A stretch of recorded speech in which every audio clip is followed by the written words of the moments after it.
Great. Yes. Right. So, thank you to anyone who came on the last GDPR live Q&A that we did. But this is a recording we're doing after that, because anyone who was on would know that we had some technical issues, quite a few technical issues with sound and with the length of the presentation. But on top of that as well, I know so many people couldn't get on, so what we decided to do was just like start again from scratch, because we've got 20 odd questions here that have come in from salon owners. So just a little bit of why we're doing this. I first met Nicole Thompson in January, where she was speaking about GDPR, and I was just so blown away by her knowledge, because there's so much confusion out there, and Nicole was very clear on what needed to happen. So from there, I booked her on a private event that I had for salon owners, and again, our knowledge specifically for our industry was fantastic. I then ended up spending lots of phone calls to Nicole where I was getting baffling information from other places, asking her what was true and what wasn't. So I then decided that because it's just a process, that why should we all go through and struggle through it? So I came up with this idea that would do like a 10-step toolkit to walk salon owners through, because I knew I had to do that for my business, for Finishing Touch and the other businesses. So Nicole's worked alongside me really closely with this, and so we've just turned it into a really simple toolkit. I know some of you will have that, and we'll give some more details about how to get that at the end, and also if you want to work further with Nicole. We asked in our private Facebook groups for questions, and we've come up with, we've got some fantastic questions from salon owners. So I'll let Nicole just very quickly introduce herself and her services, and then we'll get straight into these questions. So over to you, Nicole. Thanks, Susan. So as Susan's saying, we first met at the beginning of the year, and I run my own HR consultancy, so I do all sorts of HR stuff for lots of different industries and different businesses. Can be small companies, it could be large companies. But I have recently, for the last few months, been really busy delivering workshops, both to clients on their premises around GDPR, to the employees, doing some awareness sessions with employees, but also just delivering workshops to small businesses. So as Susan says, we've been working really closely because it would be difficult to get you all together in one place to try and get this as simplified as we can for you. And you just see it as a process and not try to worry too much about it. You're not going to get it right all at once. It's a big thing to think about. But hopefully through going through some of these questions, it will help to tidy things up for you and just simplify it further. So back to Susan.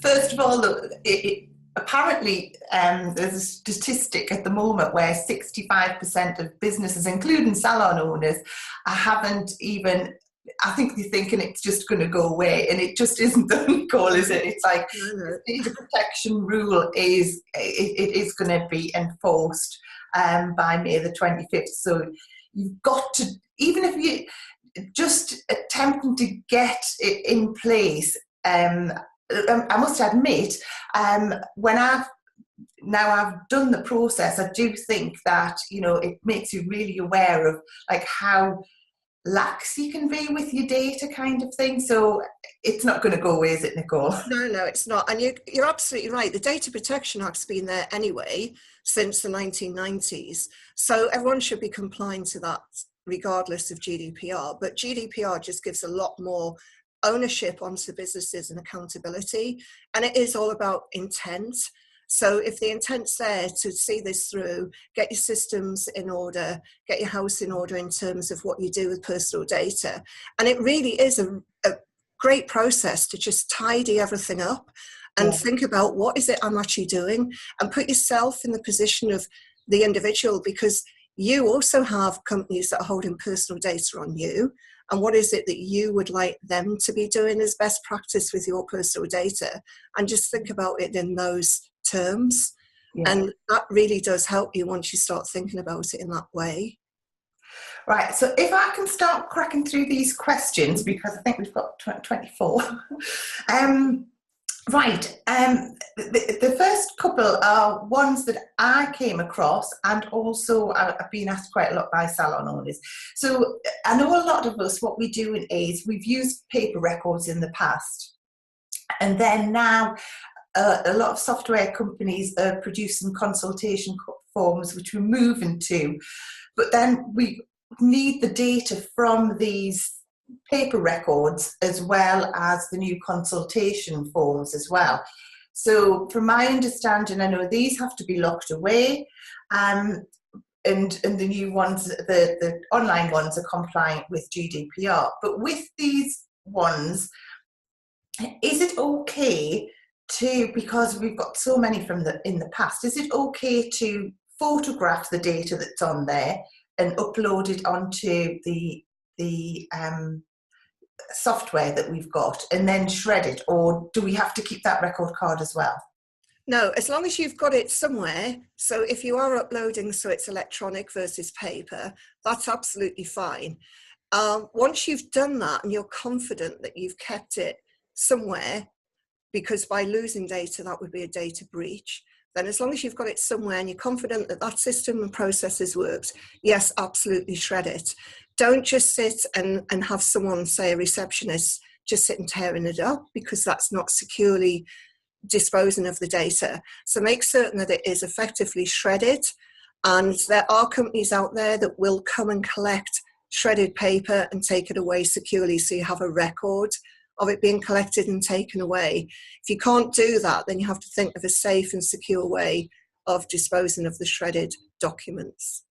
Okay. And is that fine just to put it in the bin? I mean, most of it you can't, it's shredded that small, you couldn't piece it back together anyway.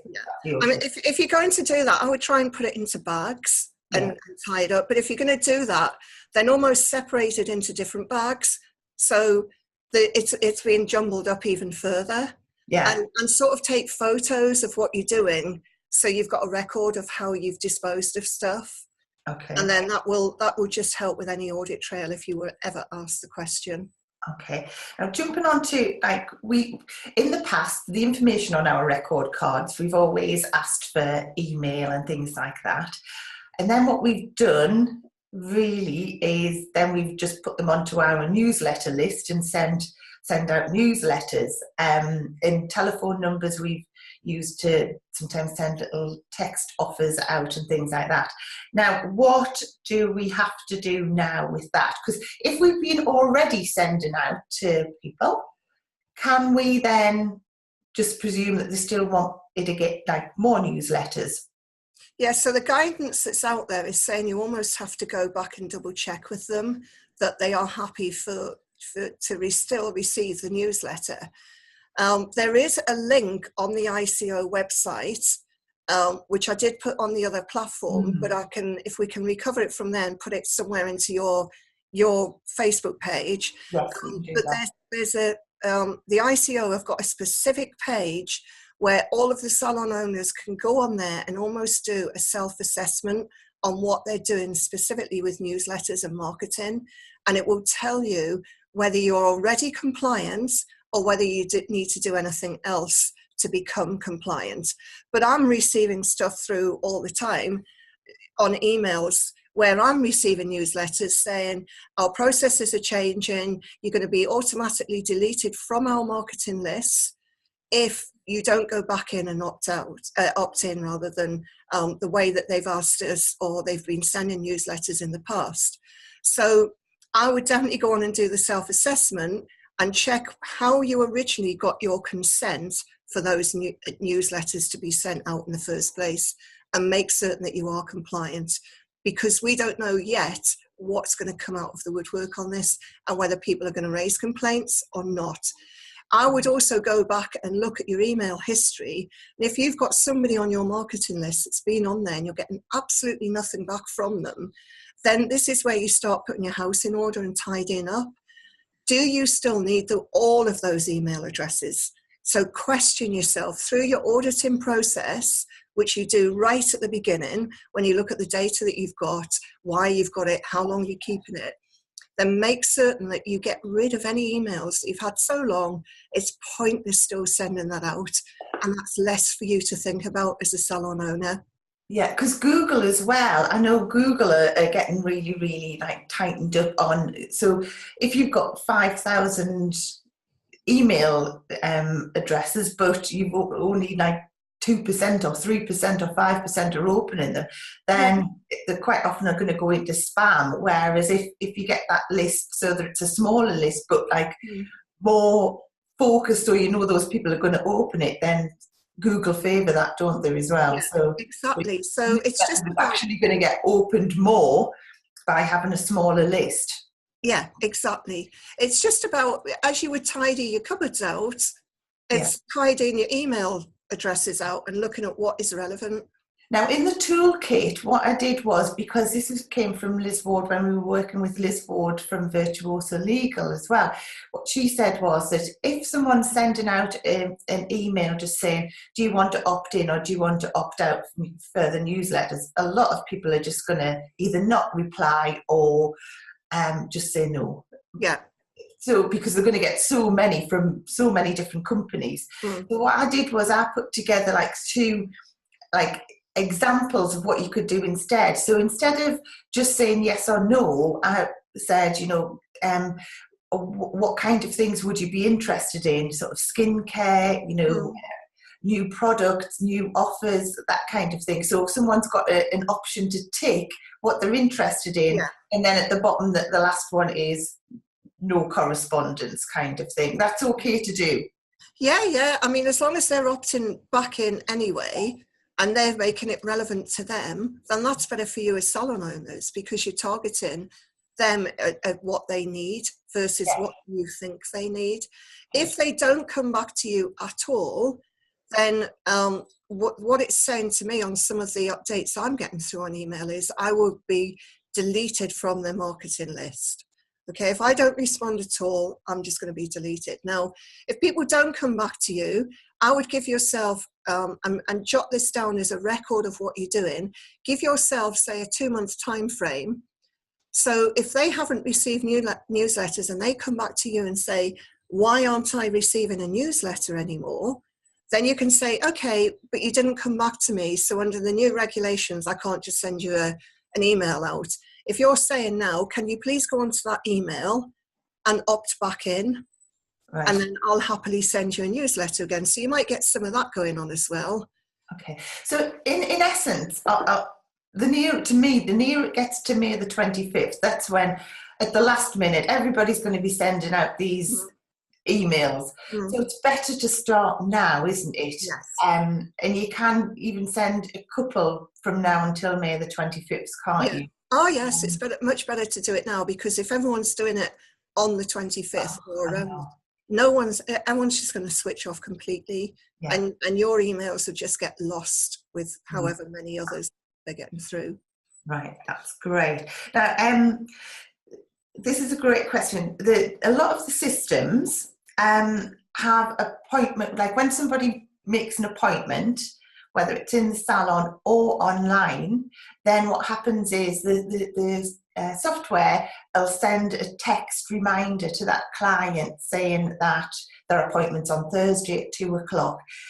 Is that okay to carry on with that? That you don't have to have like a written consent for that, because it's just an automated thing. Is that okay? Yeah, absolutely. It's someone has booked and engaged your services, and you're just out of courtesy reminding them that appointment's still there.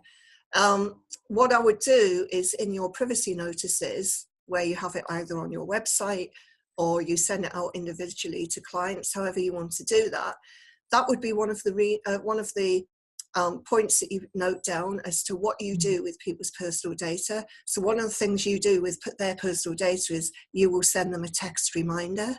Yeah. So they know already. Yeah, and again, we've got the privacy policies in the toolkit, but a Yeah, lot of software companies have got their own as well. So you just yeah, need to double check that is, I'm sure it will be, from the software company if they're producing their own privacy policy for yeah. you. You just need that. Right, here we go. I wondered what you're all doing with regards to writing down messages from clients with the new GDPR regulations.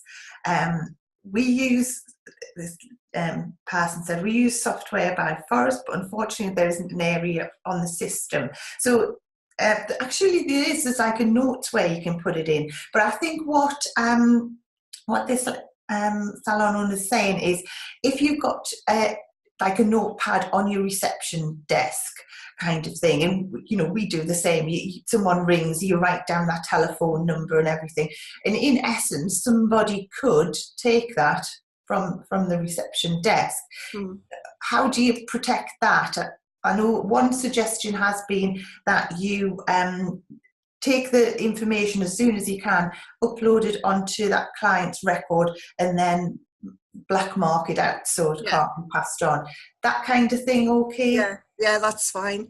I mean, you've got to think, why would you hold the record there after its use as well, if it's in paper copy? So securely delete it or erase it, like you were saying, with a black marker. Yeah. Just make certain that when it's on the reception area, someone can't come round, so it's not facing the wrong way. So someone could come into reception and read the notes, or even read it upside down and identify someone from there, particularly if it's got any sensitive data on there around health or medical condition or skin condition or anything like that. You could almost look at how your reception area is laid out, and whether there's a sort of a little thing that you can put round that could stop people peeking over, but just make certain it's only there as long as it needs to be, and Yeah. it's not visible to people who shouldn't be entitled to see that information. All right.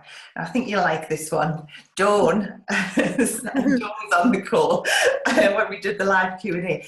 Dawn says, I've 28 years of appointment books, of which I've never got around to put into spreadsheets, but feel that this is my business that I've worked hard to acquire. Can I keep them locked away, as I may need some of these client telephone numbers? Can I add them after the 25th of May to a spreadsheet? So I think Dawn must have like a pile of appointment books now. And the thing is, I've done that in the past when we had paper record books as well. So what's your advice there? Okay, you've got to ask yourself, really, why would you keep 28 years worth of data? Okay, there's no need, under the GDPR, there's no definitive guidance on the ICO website around how long you keep data. But it is around your industry, what the guidelines are. Obviously, you've got personnel records, staff records that you need to keep for so long. And there'll be certain records that you need to keep in your industry should anyone come back and either challenge you if they've got a claim against the business, for example, or insurance claim, or if you've got a regulator that would come in and have a look, or you've got certain guidelines under your industry banner, and that you would need to keep data for so long. But why give yourself that amount of work? Go back over 28 years worth of data and have to put them onto a spreadsheet. That's a huge amount of work. Again, going back to the whole email thing at the beginning, just clear out what you don't need, securely delete the data, and just simply focus on what is relevant going forward. Otherwise, you may be challenged on why you're keeping that amount of data for that long. I can see Dawn's point, because, like, you know, you've worked hard to get these clients, and then you're going to be throwing out or shredding information kind of thing. But you're right. If a lot of that information will have been updated, as you know, as clients have got new telephone numbers and things as well. Exactly. And that is an important point as well, Susan, because under the regs, the ownership is on the business to ensure that any data they hold, as well as them having a reason, a lawful and legitimate reason for keeping that data, is that it is always up to date. So if it's not up to date, you do need to get rid of it. Right. Brilliant. Because as well, this is from Dawn, because she's asking, is it okay to put things onto Excel spreadsheets are they safe and secure? You know, it depends on how you save it. So there's an option when you go to save any document, whether it's Word or Excel, you can have an option to password protect it. So make certain that the password is something that's secure, that people couldn't guess. And then you have an access, a password to get into your computer as well. So you've got a double password. So the spreadsheet is secure if it's password protected. Obviously, none of us, even myself, I'm working with client data. I can never guarantee that there's someone can't come along and hack my computer. There's software that you can download, different types of software to put security onto your computers and laptops, which you should be doing. But we all hear about these high-profile cases where people come along and hack into some really quite what you consider quite secure systems in government agencies. So as long as you're doing what is reasonable and practicable, as a small salon, what would you be expected to do? You'd be expected to at least password protect your spreadsheets and your laptops or computer systems. Yeah. That's the best you can do. Fantastic. And there's been a few questions around this and about retention periods, and I know you've given us this fantastic checklist with it all on, but just someone's asking for how long do you have to keep past staff payroll records? Is it 3 years? It is. I mean, I've got the list that I've given you. Yeah, it's amazing. It's just anything like a job application and interview, then you would keep it for a short period of time, say 6 months. Otherwise, you've got to ask, if they're not successful, why would you keep that? Your personnel and training record should be kept for up to 6 years. And then any written particulars of employment while someone is in that employment should be up to 6 years. And then that's after the employment ceases. But while they're actually in employment with you, then you keep all of those records. HMRC will have guidelines on how long records are supposed to be kept. And then again, if you do have an employee who's left your business and you think they've left under a bit of a cloud, then I would hang on to their records for as long as it may take them to potentially go to an employment tribunal, which would be 3 or 6 months after they've left the business. And I know with our client records, most insurance companies say either 6 or 7 years to keep that. But that checklist you had is just amazing. That's brilliant. So thank you. It's not easy to find that easily out there. And it is challenging because the ICO do not give you any guidelines because that's really out of their remit. It's very much based on industry and or things like HMRC. So in answer to your question around payroll and wages, it's 5 years after the 31st of January following the year of assessment. So the year that you're in, it's 5 years after that basically that you keep payroll and wage records. And that's for unincorporated businesses, so sole traders and partnerships. And then for payroll and wage records for companies, it is 6 years. But again, as long as the employee's still with you, then you just keep on going, keeping those records. Yeah, brilliant. Right, next one, jumping on to something else. What if our pre-printed client record cards ask for things we don't need, i.e. ages of children and number of children? Shall we just not ask that? No. I wouldn't. To delete it off. Yeah. It might be an idea actually, because if the forms have got that kind of thing in, possibly they're not going to be GDPR compliant, because you've got to ask about sort of how you're going to and how you're going to handle the data and things. So it might be an idea to review those record cards if they've got that kind of information in. Is that right? Absolutely, because you will be asked what is the relevance of you holding or asking that question in the first place. So absolutely scratch it out. Don't ask people to answer questions that are no longer relevant. Yeah, I mean, the thing is, obviously, we handle personal data and sensitive data. We're quite often asking for some medical history as well. But I know record cards I've seen in the past have asked sort of, like someone's job status and things like that. That's totally irrelevant, isn't it, to whether, so you just need to look at what is relevant for that client to have that treatment. Yeah, exactly. But that's something as well, just going back to that, and this is just something I'm asking, because we always ask for an address. Now, it's very rare that we would ever post something out to anyone, but we always, and I think every record card asks for an address. Mm-hmm. So there is that, whether it's, you know, because we would normally contact somebody either by phone or email. So there is that sort of greyish area of whether we need someone's address, really. Again, you've got to ask the question, what is the relevance in you having that information? Because you've got to be able to say what data you collect, why you collect that data. So if you don't need it, don't ask for it. Yeah. It's one less thing to think about. Right. How is it best to monitor staff to check that they're not saving data on their own USB sticks? Right, this is really, really difficult to control. You should be ensuring that you have a policy that clearly states that nothing should be downloaded onto USB sticks and taken away from the salon. That's the first thing. So I can hear my little grandson coming back, so we might get interrupted shortly. That's fine, Nicole. This is a bank holiday weekend, and I so appreciate that you're doing this for us. So that is fine. Okay, so yeah, you need to ensure your policies stipulate that they can't be doing that. It's how you actually police that. Now, there are systems out there, there's software out there that would stop people downloading information onto USB sticks.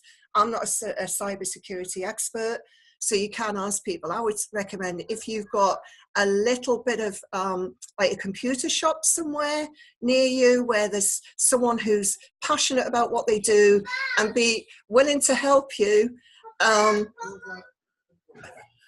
I'm just going to wave to my grandson, everybody. I can see you. Hello.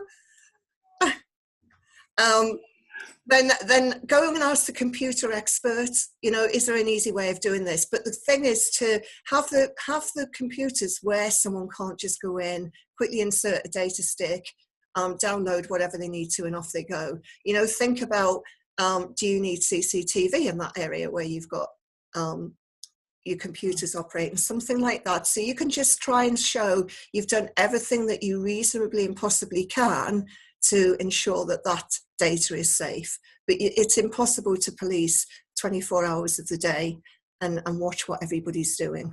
And it's the same with photographs and things, isn't it? Before and after photographs, if any, because I know quite often that is held, you know, clients, I know certain salons will allow staff to take photos on their personal phones for before and after pictures. That's a no-no. No. So you would just ensure that all of that's off their phones? Yeah. Yeah, absolutely. I mean, you almost need to put into your booking forms that hello, sweetie. Yes, I can see you. Do you want to come and say hello? No, he's gone. Okay, so yeah, absolutely. I'm really sorry about this, but absolutely, you need to try and ensure that everything that's on people's personal phones is securely deleted, because you almost need to have this somewhere in your consent forms, what you're doing with personal data and what you're doing with. I'm just going to close this door. I'm really sorry.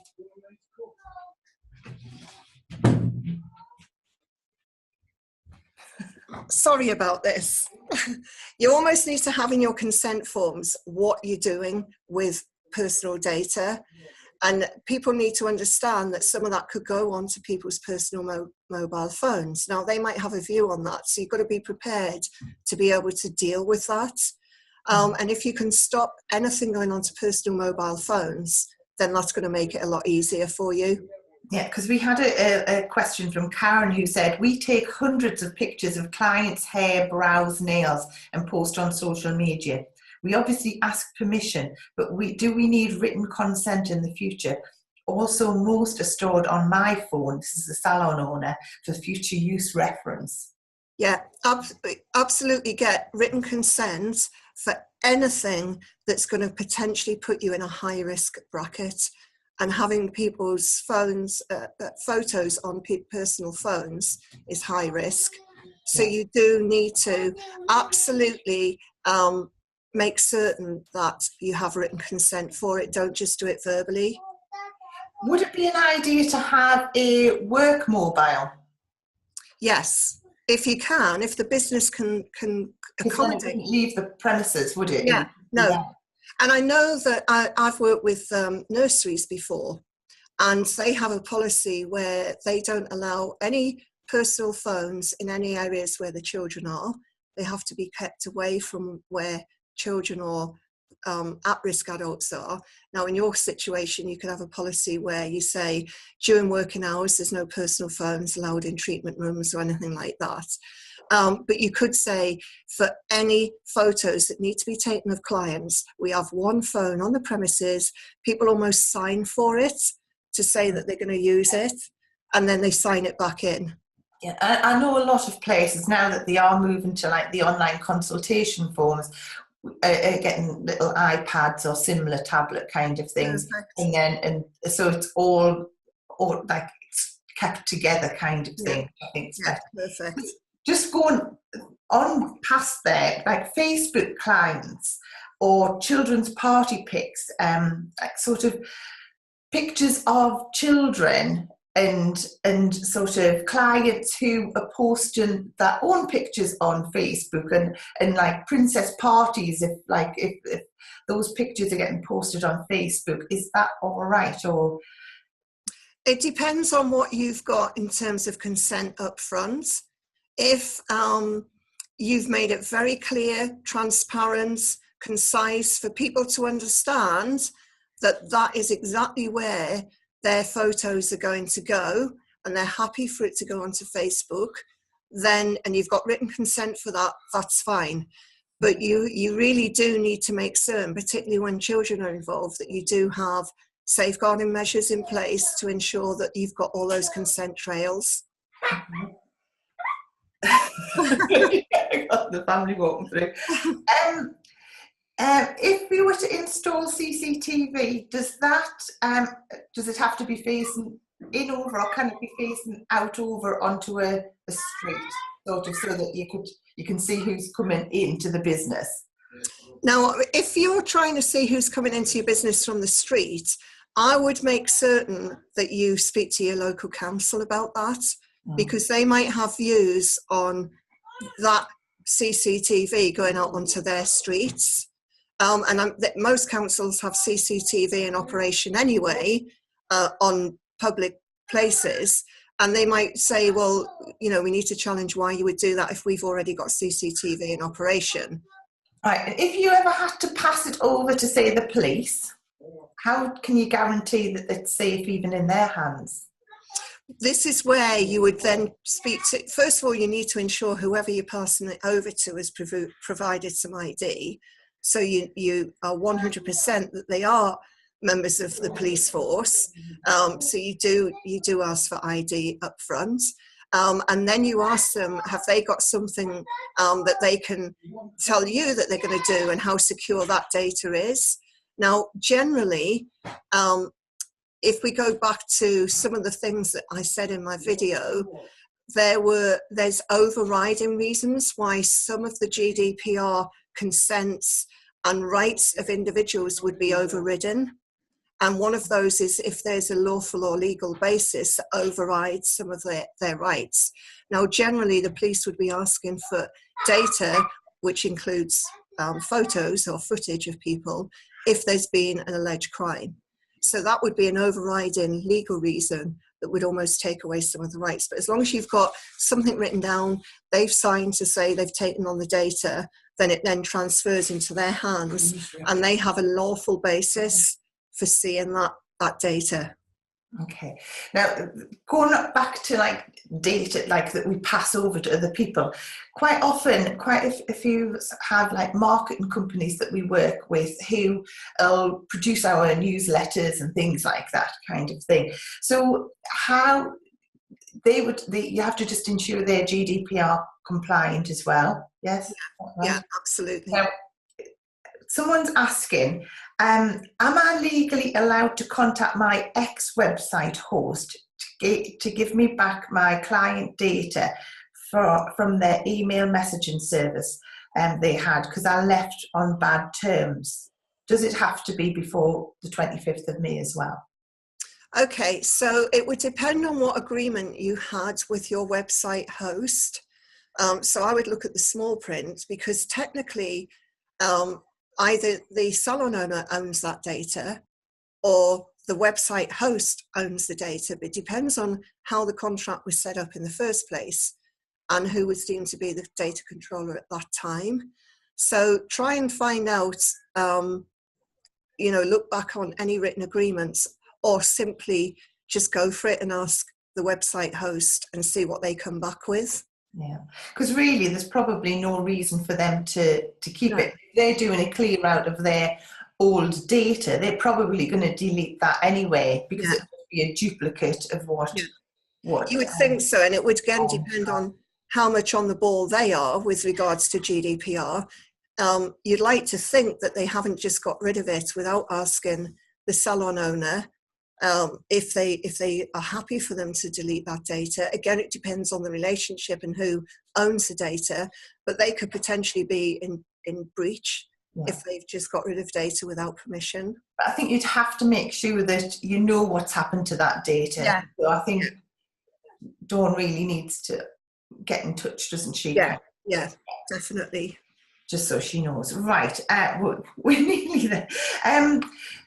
Do we have to keep our paper appointment book away from reception in case anyone comes in the salon to steal the data? So obviously it'll have to be there during the night. Does it have to be locked away on a night time, or is it all right to have it on the appointment, on the reception desk during the day? I would, again, this is going back to the similar question that we had before. If you've got it on the reception desk, and as long as the receptionist is there, she's in charge of that data, okay? And she would be ensuring it's secure. A lot of salons don't have a reception team. So quite often if someone's in a treatment room, that area is left unmanned.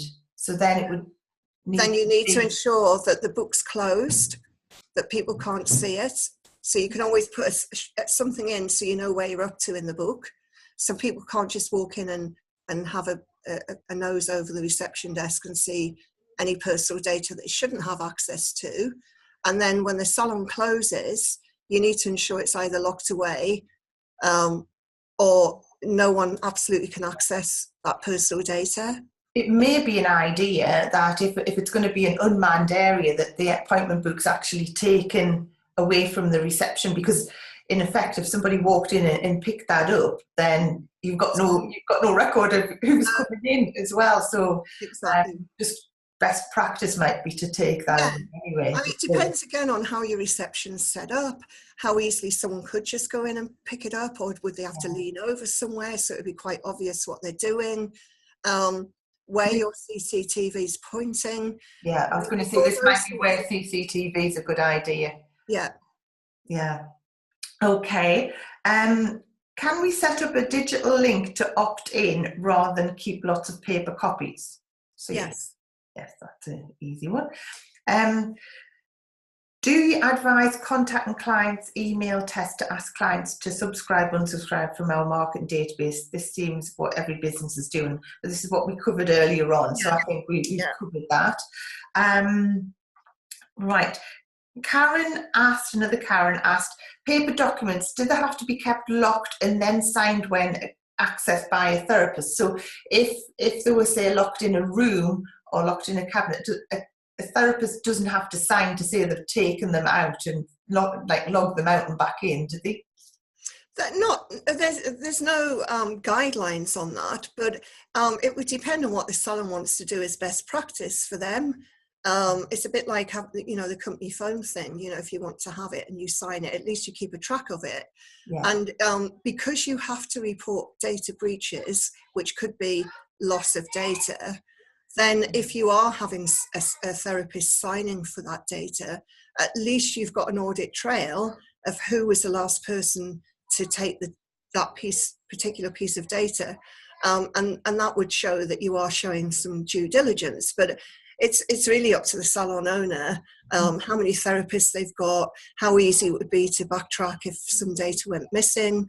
Personally, I think it is best practice, but it depends on the setup. Okay.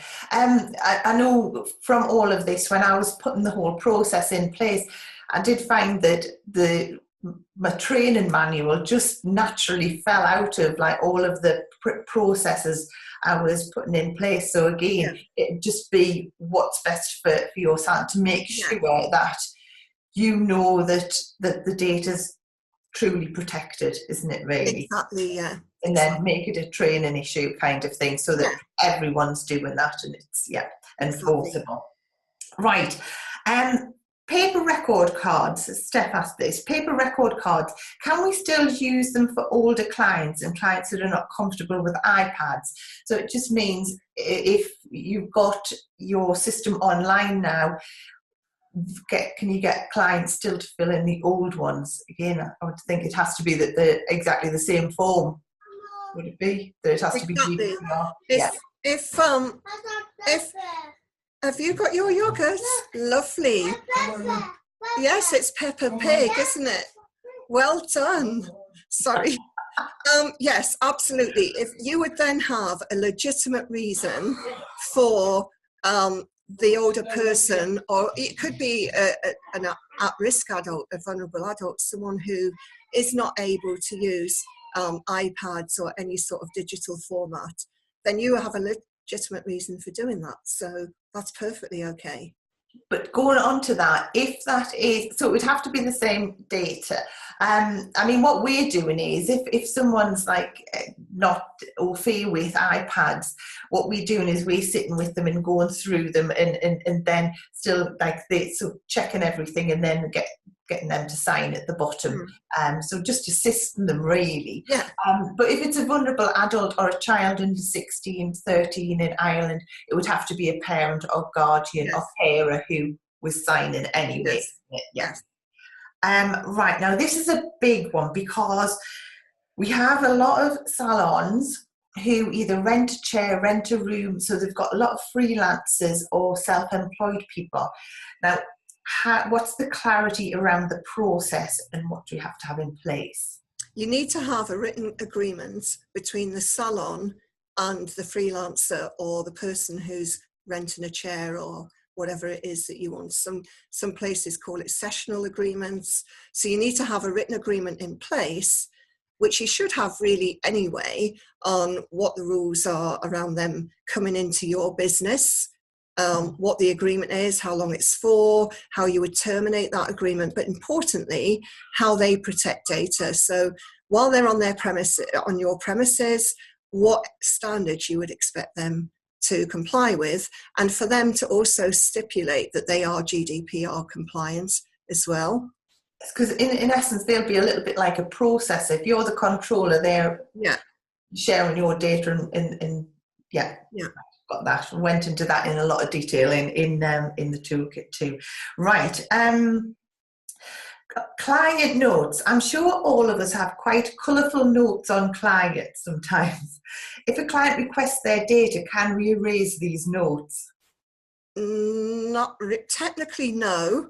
The guidelines would stipulate that if there's anything in the notes or any personal records that could cause harm, then you could challenge that you can't give all of the data over. But I think if I was the client, I would be saying, well, surely there's nothing in there that's going to cause me harm, because in this situation, I've given you all of my data anyway, and it's through conversations that we've had naturally about my skin condition or whatever.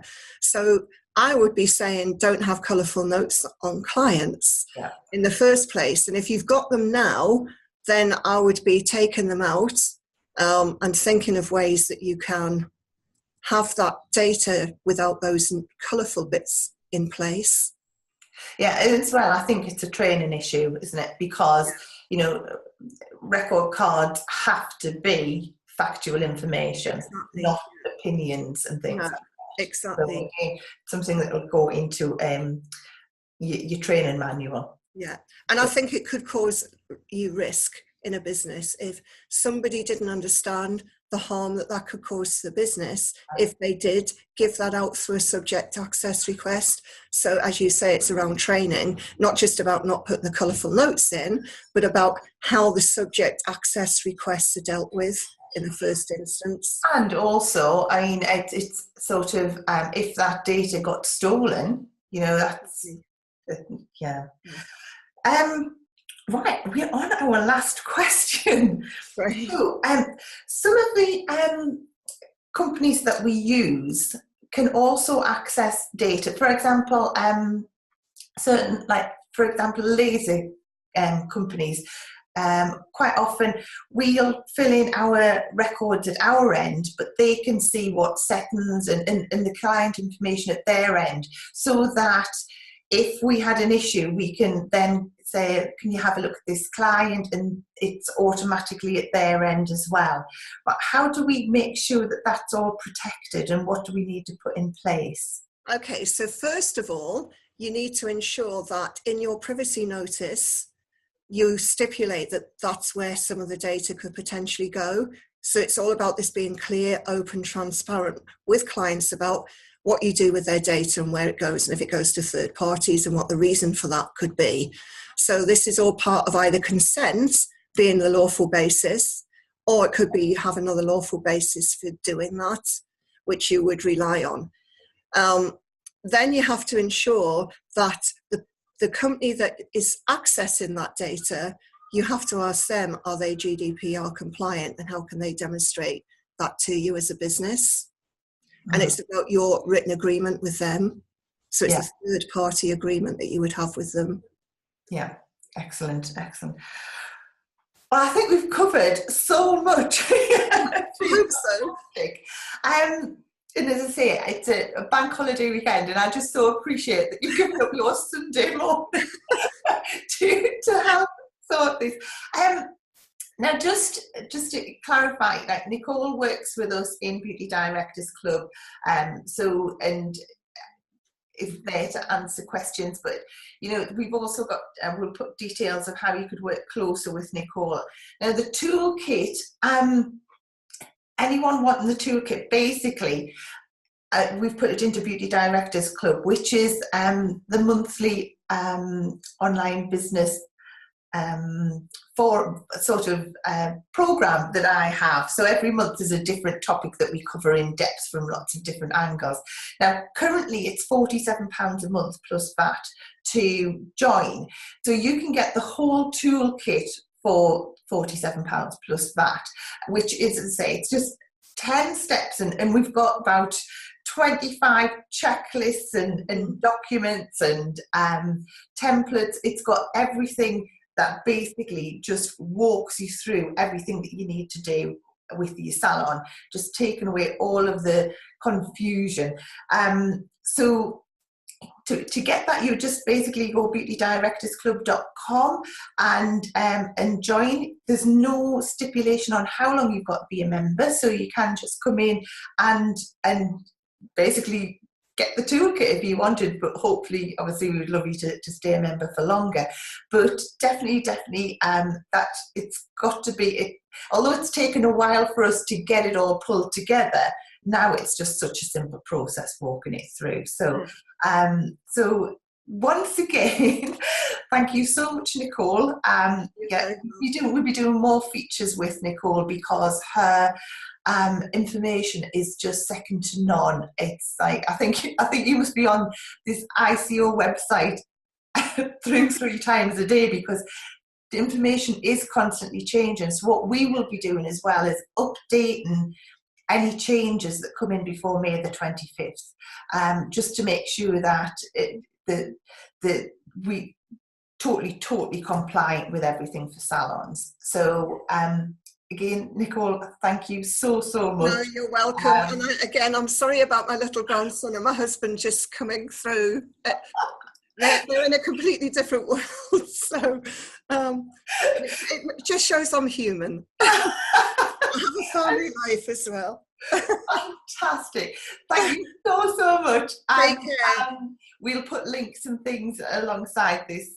So everyone have a great time. Yeah, take care. Enjoy your bank holiday, everyone. Bye. Bye. Bye.